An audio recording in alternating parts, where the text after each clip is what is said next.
As principais questões da atualidade, analisados por especialistas renomados. Começa agora Mentalistas, com Camila Tulinski. O Brasil gasta mais de 100 bilhões de reais no tratamento de obesidade. O crescimento da doença no grupo de crianças e adolescentes também assusta. 15% dos pequeninos com idade entre 5 e 9 anos têm sobrepeso. Quais são as consequências orgânicas e psíquicas para as crianças frente à obesidade? É o que vamos desvendar agora aqui no Mentalistas. Para falar sobre o assunto, eu convidei a psicóloga Karen Kensler, que trabalha no Colégio Humboldt. Tudo bem, Karen? Oi, tudo bom? Obrigada pela presença. Obrigada. Do outro lado da bancada, a gerente de nutrição do Hospital do Coração, o HCOR, Rosana Perim. Tudo bem, Rosana? Tudo ótimo, obrigada pelo convite. Falar sobre um assunto tão importante que a obesidade infantil, né? Muito importante, muito. Pra gente ter uma ideia, assim, nosso ouvinte que está acompanhando aqui, as pessoas que estão acompanhando o podcast do Mentalistas, por que a obesidade infantil tem crescido tanto e particularmente no Brasil também, né, Rosana? Tem crescido muito, tem nos preocupado e eu acho que isso se deve muito ao estilo de vida que esses pequenos estão adotando. Na verdade, eu acho que até mais a família tem adotado, porque a criança vem muito, copia muito a alimentação, a gente está falando aqui no caso de alimentação, dos pais. Então, eu acho que está perdendo um pouco esse foco de se preocupar em preparar as refeições das crianças. As escolas também, por outro lado, tem umas cantinas que têm uma oferta de alimentos mais gordurosos, com mais quantidade de sal. E eu acho que também o estilo de vida, porque hoje as crianças têm feito pouca atividade física. Né? A atividade física está ficando assim, acho que até em função também do estilo de vida, hoje dessa violência, e as pessoas então evitam de ir para a rua, de fazer atividade física ao ar livre, e até mesmo em clubes. Eu acho que hoje as crianças estão muito ligadas em videogame, ligadas em jogos interativos e celular e televisão, e esquecem da prática de atividade física. Então essa ingesta, esse consumo, na verdade, exagerado de calorias, de gorduras, né? E associado ao sedentarismo, tem feito esse boom aí da obesidade nessa população. Se a gente for comparar também as questões sociais, né? A gente percebe que em algumas pesquisas que foram lançadas recentemente até apontam que pessoas com poder aquisitivo maior tem uma certa preocupação maior com a questão do orgânico, de comprar alimentos orgânicos e tal. E as camadas mais baixas, de poder aquisitivo menor da população, acabam comprando o que é mais barato. Porque às vezes o salgadinho custa 50 centavos numa vendinha ali na esquina. Tem essa questão social também? Tem Rosana? A questão social. Claro que os produtos diet, light, orgânicos são mais caros, né, de um custo mais elevado. A gente tem a questão, isso que você falou, dos embutidos, das farinhas, dos biscoitos, são mais baratos. Então, com isso, o acesso fica mais fácil. Mas, se a gente for comparar, as frutas não são tão caras. A gente tem hoje uma oferta de frutas que são mais baratas. Então, banana, maçã, acho que são frutas ou frutas da época mesmo, né? Então vamos aproveitar que a gente tem assim uma sazonalidade e um país tropical que tem essa oferta de frutas o tempo todo. As verduras não são tão caras, é uma questão de hábito mesmo, né? Eu acho que é uma questão cultural. A criança não nasce sabendo o que é bom, o que é ruim, o que é mais gostoso, o que é menos. Não existe isso. Existe sim a apresentação desses produtos, desses alimentos. Então, refrigerantes, sucos, balas, biscoitinhos, salgadinhos. Você vê criança hoje de 2 anos com um pacote de salgadinho na mão. Né? Então você tem que pensar que o grupo de alimentos que a gente chama de ricos em vitaminas minerais, que são os legumes, verduras e frutas, eles são extremamente importantes para o crescimento da criança. Né? O aleitamento materno, as mães às vezes deixam de dar o peito, de dar o leite materno e já começam com as preparações industrializadas, às vezes sem orientação de um profissional especializado que possa de repente orientar melhor essa formulação, a escolha do leite. Então, enfim, eu acho que é uma série de fatores envolvidos aí e que vem contribuir com isso.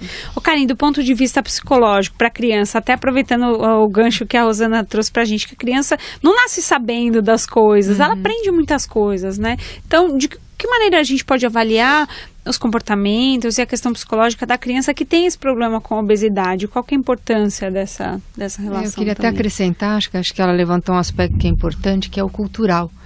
Né, porque primeiro a obesidade ela está atingindo todas as camadas sociais, né, com poder aquisitivo maior ou menor, né, ela é uma questão que preocupa em todos os sentidos. E esse aspecto cultural, que independente da qualidade de comida, a gente tem uma cultura que vincula a comida ao lazer praticamente, né? Quase que não se concebe ir numa festinha infantil onde não vai ter oferta de coxinha, de pipoca, de cachorro quente. Não se vai ao cinema sem quase que um combo, né? Embutido com pipoca com manteiga, com refrigerante. A fila da pipoca é tão grande quanto a do ingresso, né? Então a gente tem uma cultura que parece que a família acorda de manhã no fim de semana e onde é que nós vamos tomar café, né? Onde a gente vai almoçar, onde vai ser o churrasco, o fondue, né? Ainda mais nos grandes centros urbanos como São Paulo, que a gastronomia é o carro-chefe, né? A gente praticamente não come para matar a fome, né? Ela tem uma função que vai muito além disso, né? E do ponto de vista dos aspectos psicológicos, a gente come muitas vezes por carência, por tristeza, por ansiedade, por estresse, para aplacar uma série de sentimentos com os quais a gente não lida bem. Então, aquilo é como se viesse a substituir a chupeta do bebê, a gente tem que estar sempre com alguma coisa gostosa ou mastigando, né? Por ansiedade ou para estar introjetando algo gostoso, né? É até assim, a gente não chega a sentir a fome, fala agora eu vou saciar a fome e sentir a sensação de saciedade, né? A gente come além dela, né? Interessante isso que ela falou, né? E assim, acho que seria uma oportunidade da gente esclarecer aqui no programa como que é feito o diagnóstico de obesidade, né? Porque às vezes aparentemente a criança está com sobrepeso, mas não chega a ser obesa ainda, né? Como é que é feito esse diagnóstico, Rosana? Eu acho que antes da gente falar do diagnóstico, a Karen colocou bem a questão eu acho que uma coisa que também tem contribuído muito são as porções das preparações, né? Então você colocou bem a pipoca e tal, então esses combos, isso vem trazendo porque você compra um, leva dois, ou então se comprar o maior, leva outro. As porções cresceram demais e isso, então, o consumo calórico é muito mais elevado. Eu acho que, sem dúvida nenhuma, muito bem colocado, cuidado com as porções, né? E isso é um fator muito importante. O diagnóstico da obesidade você faz por meio de medidas antropométricas que a gente chama, então o peso, a altura, você pode fazer também a circunferência do abdômen, que hoje também é um marcador para a gente importante. E você então faz aquela relação que chama-se índice de massa corporal, que é o IMC, e por meio do peso e da altura ao quadrado, onde você tem curvas que você coloca exatamente esses valores e você consegue ver na curva aonde a criança se situa por meio dos percentis. Então, pediatras, nutricionistas já têm essas tabelas onde você ali já consegue ter um norte de como vai ser, o quanto tá, se ele está obeso, se ele está no sobrepeso, o grau da obesidade. E a medida da circunferência do abdômen também hoje nos auxilia muito e já é um outro marcador também. Então você tem os valores ali e a partir dessa medida, de você adquirir esses dados, peso, altura e colocar na fórmula e na curva, você já diagnostica a criança e se ela está no sobrepeso, se ela já está caminhando para a obesidade. É certo dizer que filhos de pais obesos, obesinhos serão ou não? Podem ser, tá, né? Porque tem a questão cultural, então provavelmente os pais obesos dentro dessa casa, a alimentação já está provavelmente desviada, alterada, já deve existir um consumo maior de calorias, de gordura, de açúcar, enfim. E a tendência é sim ter, né? Outro fator também é o ambiental, então o cultural ambiental. Então isso soma tudo, tá? E mais também a questão social. Então você tem aí as saidinhas de final de semana, então cinema, lanchonetes, etc. E o convívio também em escola, né? Eu acho que hoje as escolas poderiam ter aí uma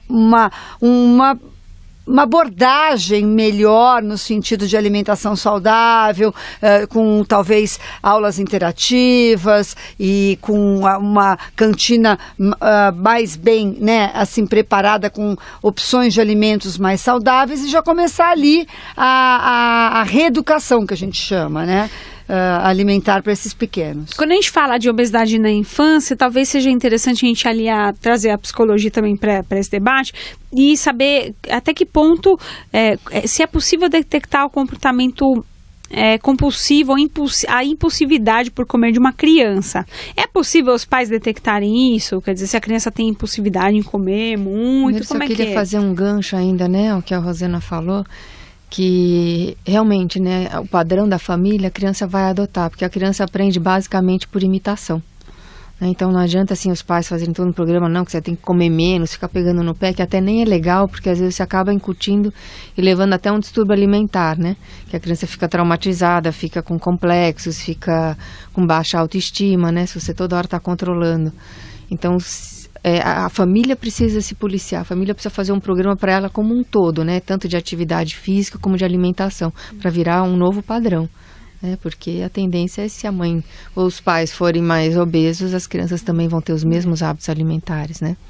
E se a criança tem algum tipo de comportamento mais assim voraz em frente à comida, é possível os pais identificarem isso em casa? Você percebe que ela primeiro, né, come além da conta, come com voracidade, como você falou, enche a boca. Vocês nem percebem o que ela está comendo, né? Vai pegando um atrás do outro, brigadeiro atrás do outro. De forma rápida, às vezes já enche a mão, enche a boca demais, né? Os pais até chamam atenção, mas é uma coisa que chama atenção quando a criança... Fora que ela vai ganhando sobrepeso também. Essa questão de se alimentar, muitas vezes eles se alimentam vendo televisão, jogando no celular, então eles não têm nem a noção do que eles estão comendo e a quantidade que eles estão comendo. Quando viu, já ingeriu tudo, já ingeriu. Então, por exemplo, ficou... um pacote de biscoito está ali do lado, mas ele está tão entretido e aquilo está sendo tão automático que quando vê o pacote foi todo. Então é o que a gente chama hoje de mindful e mindless, né? Então mindful é isso, é você trazer a pessoa, até o adulto mesmo tem feito muito isso, você vai em restaurante, você vê as pessoas comendo no celular, não está nem sabendo quanto, não está focado, não está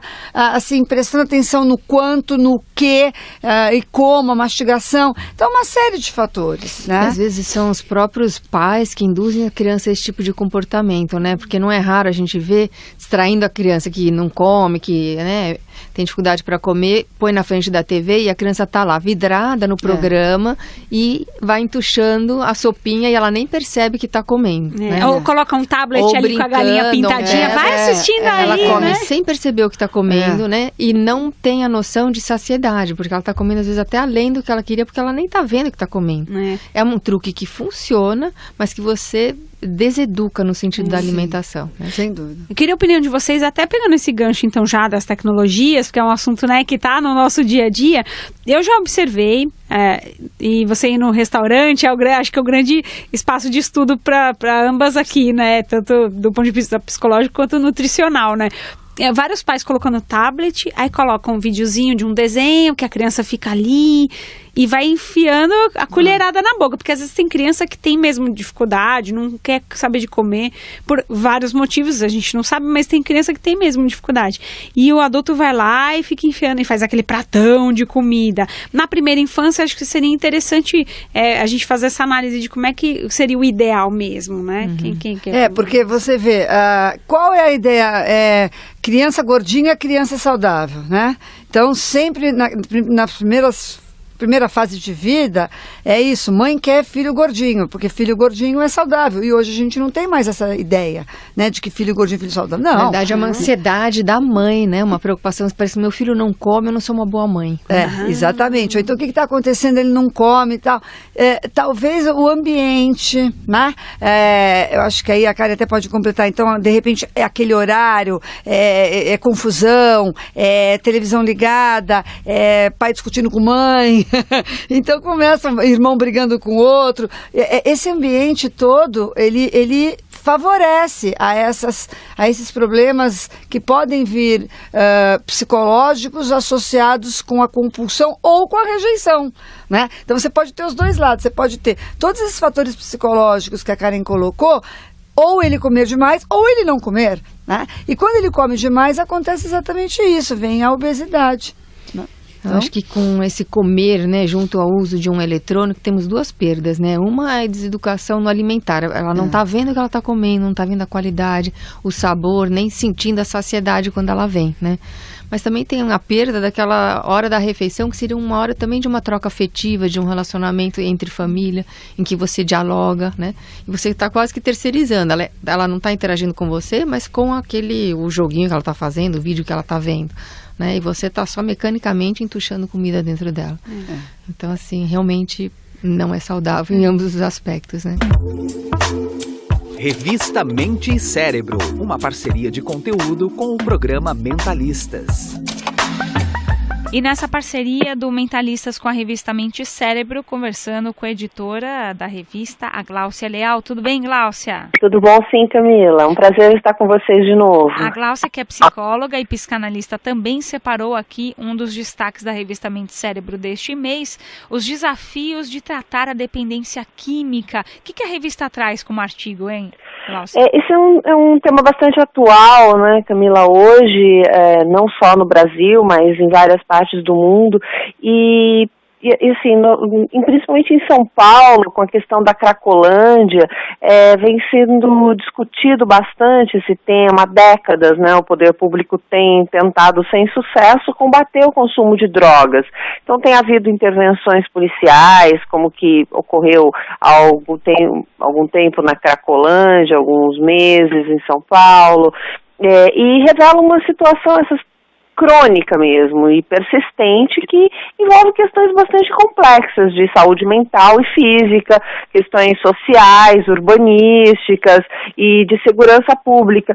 E eu acho que uma das questões mais importantes, que envolve a questão mental mesmo, é a gente saber que hoje os profissionais acreditam que o que se contrapõe à dependência não é a abstinência, como muita gente ainda acredita, principalmente leigos. O que se contrapõe à dependência, hoje os conceitos mais modernos em relação a esse assunto, levam em conta que é a liberdade de escolha, né? E o enfrentamento do problema requer intervenções amplas. É um pouco ingênuo a gente pensar que basta tirar as pessoas da rua, colocá-las num programa de tratamento por algumas semanas contra a própria vontade, que isso vai resolver a questão. Envolve educação, envolve família e uma série de recursos como justiça, até mesmo, por incrível que pareça, habitação, profissão, treinamento profissional, enfim, é uma questão muito ampla, e a Mente Cérebro traz esse tema discutido em 2 grandes artigos, falando não só das questões sociais, mas também como que a droga age no cérebro, o que tem aí, tem sido pesquisado pelo mundo afora nessa área, Camila. Muito bem, essa psicóloga e psicanalista Gláucia Leal, editora da revista Mente e Cérebro, trazendo mais um destaque pra gente aqui no Mentalistas. Obrigada, viu, Gláucia? Até uma próxima. Até uma próxima. Obrigada, Camila. Um prazer estar com Mentalistas. Você ouve Mentalistas, com Camila Tulinski.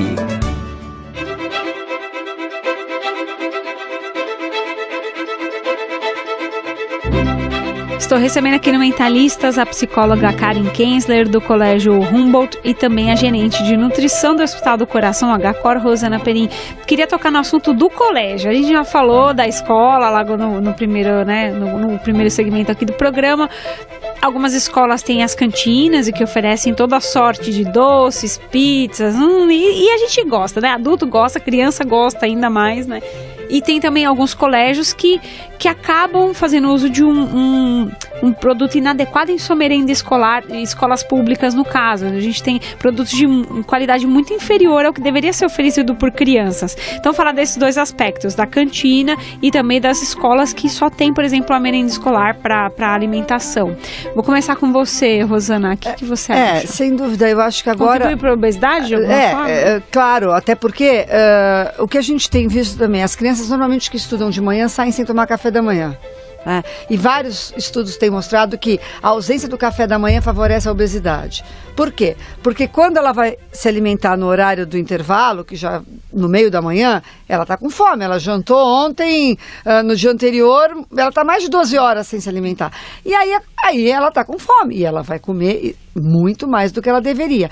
Com a oferta ainda de opções mais calóricas e mais gordurosas, digamos assim, ou com mais quantidade de carboidratos e açúcar, fatalmente vai ter o aumento de peso aí, né? Porque ela já pulou uma refeição, já está compensando a anterior, né? Que ela pulou. E as escolas, algumas já têm se preocupado. Eu vejo até muitas aí com nutricionista e com a oferta de frutas e sanduíches mais naturais, etc. Mas é um grande problema mesmo, e eu vejo que poderia ser inserido reeducação alimentar nas escolas, né? Eu acho que é uma matéria que seria tão bem-vinda para poder ajudar a gente a bloquear, a segurar essa obesidade. Eu vejo hoje as escolas muito focadas em cumprir matérias e tal, e esqueceram da atividade física, muitas até reduziram a carga horária de atividade física. E às vezes as pessoas as crianças não têm condições socioeconômicas de fazer uma atividade física no paralelo. Então ali seria a oportunidade de ela desenvolver pelo menos uma. Né? E muitas vezes essa carga horária foi reduzida. As escolas públicas, por exemplo, como você colocou, as crianças não têm condição de fazer atividade no paralelo. Ali seria um momento dela poder desenvolver. A merenda escolar da escola pública, ela é mesmo mais, digamos assim, ela tem um cunho mais econômico, mais restrito. Mas por que os órgãos não se preocupam em em fornecer para essas escolas a alimentação mais saudável, sabendo que ali pode ser a única oportunidade que ele vai ter de consumir algo menos calórico e menos prejudicial para a saúde dele, né? Então aí é uma questão mais que abrange vários fatores, né? Que estão aí se batendo e que na verdade poderiam ser melhores administrados, eu acredito. Agora, do ponto de vista do desenvolvimento humano, né? A gente sabe que a família, para a criança, tem um peso enorme, mas a escola também, né? Principalmente quando a criança está ali, né, sob o julgamento dos coleguinhas, muitas vezes tem uma idade aí da infância, é super influenciada pelos amiguinhos na escola. Qual que é a importância da escola nesse contexto, Karen? Do desenvolvimento do indivíduo e como ele influencia, né, os comportamentos alimentares dessa criança? Acho que quando se trata das crianças menores, ainda é mais fácil, né? Primeiro que eles não têm nem acesso à cantina. E o lanche é coordenado pela professora, eles fazem um lanche conjuntos, né? Num espaço adequado. E a gente orienta os pais também, né? Dá palestras, inclusive, sobre hábitos saudáveis, sobre alimentação, para trazerem lanches mais saudáveis, né? Porque até sempre dá polêmica, se um traz lá o pão com Nutella, a bolacha recheada, todos eles também querem, se queixam. Então a gente entra em contato com esses pais e orienta, porque acaba gerando um conflito, né? A coisa fica mais complicada já nas faixas etárias mais elevadas, que aí eles não só têm acesso à cantina, como podem também sair para comer fora, né? Olha, tem mas essa a gente tem essa preocupação, já não vendemos mais refrigerante, tem só suco naturais, Gatorade, água, né? Tem sanduíche natural, mas tem também a tal da pizzinha ou um enroladinho, e tem o refeitório que tem alimentação balanceada e tal.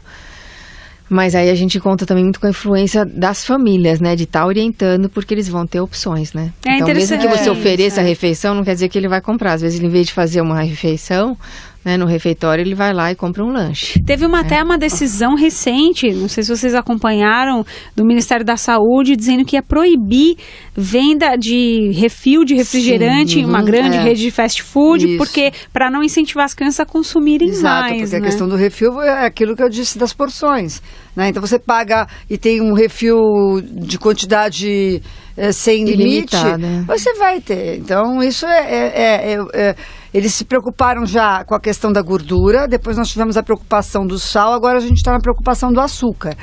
Está se estudando a proibição mesmo de venda de refrigerante nas escolas. Né? Eu acho que é por aí. Agora, outra questão também importante que eu vejo, talvez a família trazer essa criança para participar mais do preparo das refeições, então levar as crianças no supermercado, levar as crianças na feira, porque elas muitas vezes não conhecem nem as frutas, não conhecem nem os legumes. Só né? sabe que o suco de caju é suco de caju, mas não sabe o formato da fruta, sei não lá. conhece. Então, talvez aproveitar um final de semana, vai fazer a compra no supermercado, leva junto. E a questão também do explicar. Muitas vezes não existe uma explicação do porquê que não pode comer em excesso, porquê que não pode exagerar. E eles ficam assim, mas por que não pode? Por que né, eu não posso? Por que agora não pode comer tudo? Eu acho que é explicar a importância dos grupos alimentares, a importância de não exagerar nos que são mais prejudiciais. Eu não vejo alimento proibido, alimento que é mais saudável e menos saudável. Eu acho que não existe isso. Eu acho que existe sim uma escolha. Né? Nada é proibido. Eu acho que você pode sim ir numa cadeia de fast food, comer um sanduíche no final de semana. Você pode sim comer uma pizza, mas tudo depende da frequência e da quantidade que você faz o consumo desses nutrientes, desses alimentos. Então, nada é proibido. Eu acho que você tem que colocar a questão da importância, da variação, de hoje, então, eu como isso, mas amanhã eu tenho que comer isso, porque é mais saudável. Ontem eu comi um sanduíche, então hoje vamos tentar uma salada. Acho que é a negociação. Né? E a explicação. Aí a criança quando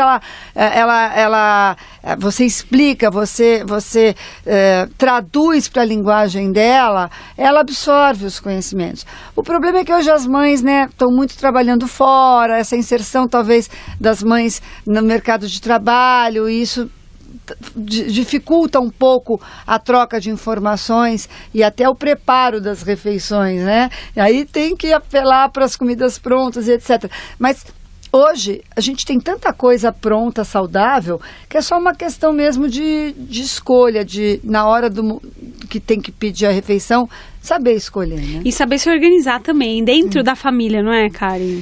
E acima de tudo, acho que é comer menos, né? Porque assim, um intervalo na escola, né? Eles correm para a cantina. Parece que assim, não tem intervalo se não comeu nada, né? Tudo a gente está vinculado, a gente come muito além do que o nosso corpo precisa. Então, assim, também focar e desenvolver outras formas de relaxar, de se divertir, né? Que seja escutando uma música, lendo um livro. Parece que a diversão, o lazer está sempre vinculado a ingerir alguma coisa. Né? No caso das crianças obesas, quando ela já é diagnosticada a criança com obesidade, qual que é o tipo de tratamento? Como é que ela faz para vencer a obesidade? O problema é que a gente às vezes pega essas crianças numa fase de crescimento e que certos nutrientes são importantes e que a gente vai ter que fazer todo aí o balanço para que ela também não fique com carências nutricionais, porque ela está numa fase de desenvolvimento, né? A partir do momento que você faz o diagnóstico, você tem que ter um conjunto de pessoas cuidando dessa criança, né? Então você tem o pediatra, você tem o nutricionista, muitas vezes você precisa do psicólogo quando você vê que a questão já, né, pega mais no psicológico e os pais junto. Então é todo mundo participando. O Karen colocou muito bem. Você é cultural. Então se você não mudar hábitos de pais, você não vai conseguir mudar o da criança.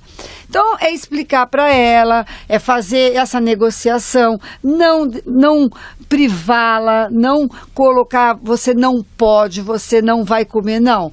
Você vai, porções menores, né? Explicar do problema no futuro que ela pode ter, as questões cardiovasculares, os problemas osteoarticulares, porque pode ter problema de joelho, de coluna e etc. Então, acho que trazer a criança para junto do seu trabalho, da elaboração do plano alimentar, você tem que trazer a criança. Hoje a gente fala muito em consulta motivacional, então a gente já está trazendo o adulto, a gente tem que trazer a criança também. Olha, você precisa comer 2 frutas a mais.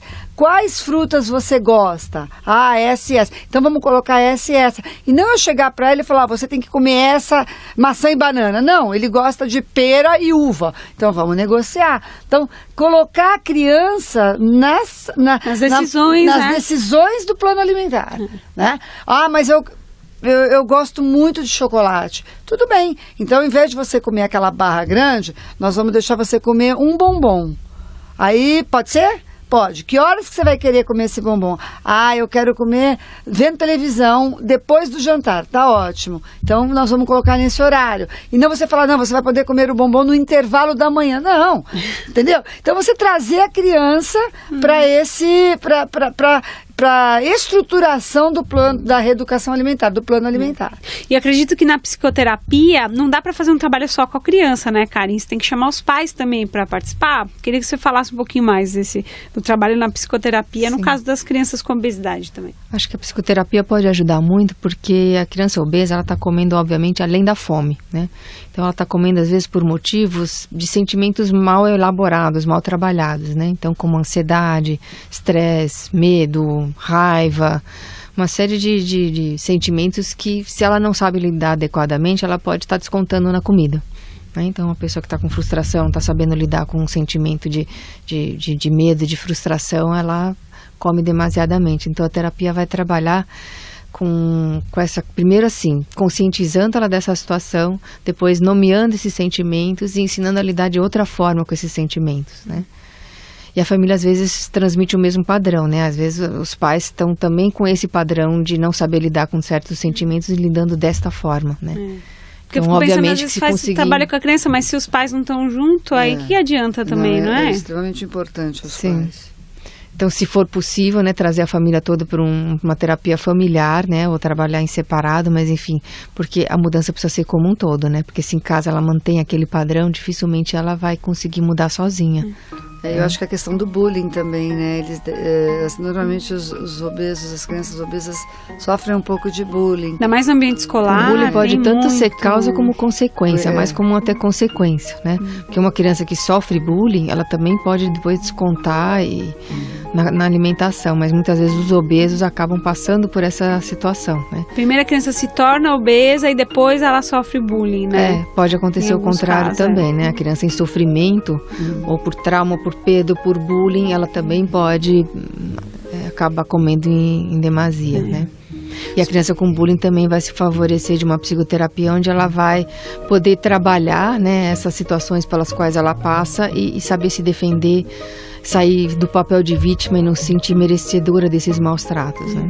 Agradecendo a participação da psicóloga Karen Kensler, que trabalha no Colégio Humboldt, e também da gerente de nutrição do Hospital do Coração HCOR, Rosana Perim. Muito obrigada pela presença, viu, gente? Obrigada a você, obrigada. Obrigada, foi um prazer estar aqui de novo. E você que acompanha o podcast do Mentalistas, não se esqueça, toda terça-feira às 10 horas da manhã, aqui no portal estadão.com.br. Até semana que vem. Você ouviu Mentalistas com Camila Tulinski.